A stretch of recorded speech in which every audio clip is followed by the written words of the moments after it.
So eto na mga idol, boxing update naman po tayo. Napakaganda ng ating pag-uusapan. Bob Arum, top CEO, boxing promoter, sisiguraduhin na si Casimero Cuadro Alas ang ipapalit nga po dito kay Luis Nery kung sakaling umatras siya sa laban nila sa May 6 ni Naoya Inoue. And bago tayo magpatuloy mga kaibigan, pa-like and subscribe naman, and always po pa-hit na notification bell.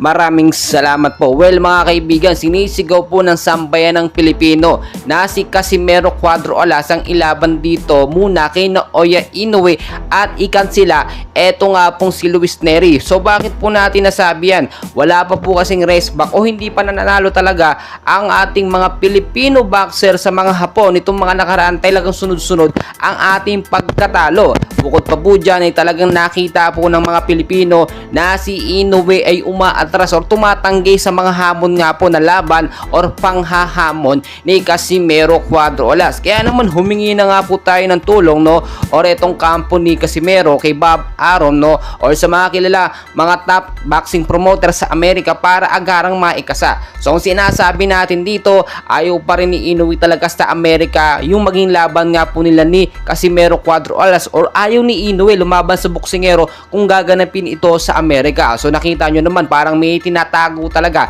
and very obvious na natatakot itong si Inoue na matalo sa mga kanyang mga kalaban, especially kay Casimero Cuadro Alas. Wala naman dapat ikatakot kung talagang halimom ng Japan ito. Sabi nga ng ilang mga Pilipino mga kaibigan, malakas lang naman o halimaw daw tong si Inoue sa kanyang bansa, pero pag lumaban ito sa ibang bansa ay tila magiging parang sisiw na lamang ito, no, at talagang hindi na ito makakaporma. Well mga kaibigan, wala namang imposible dahil lahat po ng mga boksingero kapag ka nagkaroon ng aberya or merong umatras, automatically may ipumapalit po or may reserbang boksingero na posibleng lumaban.